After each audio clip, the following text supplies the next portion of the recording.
आता जम्मू काश्मीरात जाऊया। जम्मू काश्मीरमध्ये नॅशनल काँग्रेस आणि कॉन्फरन्स पार्टी मिळून 54 जागांवर त्यांनी आघाडी घेतली आहे, तर भाजप 23 जागांवर आघाडीवर आहे।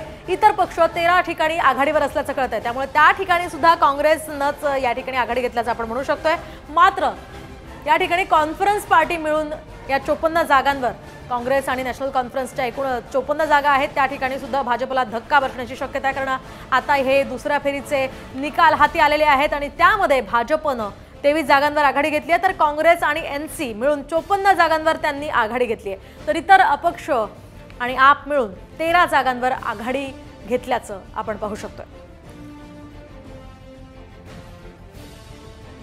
एकूणच 370 कलम हटवल्यानंतर आता ही पहिलीच निवडणूक जम्मू काश्मीरात पार पडते आणि त्यामध्ये आता काँग्रेसला आणि एनसीला चांगलं यश मिळताना पाहायला मिळतंय आणि भाजपला कुठेतरी 370 कलम हटवल्याचा फायदा होईल असं वाटत होतं, मात्र आता त्यांना फटका बसल्याचं चित्र सध्या पाहायला मिळतंय। एकूणच आपण सध्याची ही मोठी अपडेट जम्मू काश्मीरातनं पाहू शकतोय। जम्मू काश्मीरमध्ये सध्या काँग्रेस आणि एनसी मिळून 54 जागांनी त्यांनी आघाडी घेतलेली आहे, तर भाजप 23 जागांवर आघाडीवर आहे आणि इतर पक्ष 13 जागांवर आघाडीवर असल्याचं आपण पाहू शकतोय। एकूणच हरियाणा आणि जम्मू काश्मीर मधल्या विधानसभा निवडणुकीचे हे कौल आपण पाहू शकतोय, त्यामध्ये आता काँग्रेसनं कुठेतरी भाजपला मागे टाकल्याचं चित्र दिसतंय दोन्ही ठिकाणी।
दिल्लीची गुलामी आम्हाला हवी, महिला सुरक्षेची हवी।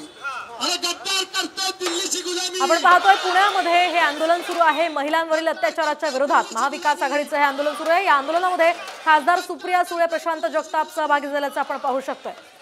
तर गेल्या काही दिवसात पुणे शहरात आणि परिसरामध्ये भरपूर महिलांवर अत्याचार झालेले आहेत आणि अनेक घटना त्या संदर्भातल्या उघडकीस आल्या। त्याच पार्श्वभूमीवर आता त्यांनी फडणवीस आणि अजित पवारांच्या राजीनाम्याची मागणी करत आंदोलन करण्यास सुरुवात केलेली आहे।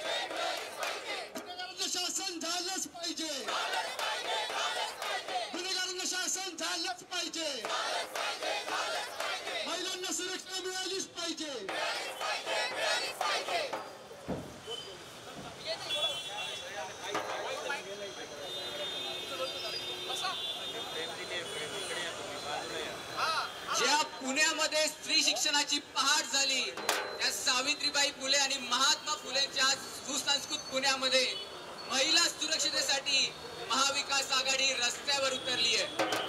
हा महाराष्ट्र हे पुणे ज्या जिजाऊंनी शिवबा घडवला, आया बहिणींची काळजी घेतली पाहिजे। ज्या महाराष्ट्रात या पुण्याने घडवलं, पण आज या पुण्यामध्ये आज या आज या भारतात सुद्धा आपल्याला रस्त्यावर उतरावं लागतंय महिलांसाठी। यासाठीच आज संसद रत्न सुप्रियाताई सुळेंच्या नेतृत्वाखाली महाविकास आघाडी या अल्का टॉकीज चौकात आंदोलन करताय। हक्कांसाठी आलोय आम्ही, मतांचा जोगवा मागत नाहीये, तर या महिलांसाठी हे पुणे सुरक्षित असलं पाहिजे म्हणून महाविकास आघाडी आज रस्त्यावर उतरली आहे। एकूणच हे आंदोलन पुण्यामधलं आपण पाहिलं। वळत पुढच्या बातमीकडे, प्रियंका गांधींनी एक व्हिडिओ ट्विट करत महायुती सरकारवर भ्रष्टाचाराचे आरोप केलेत।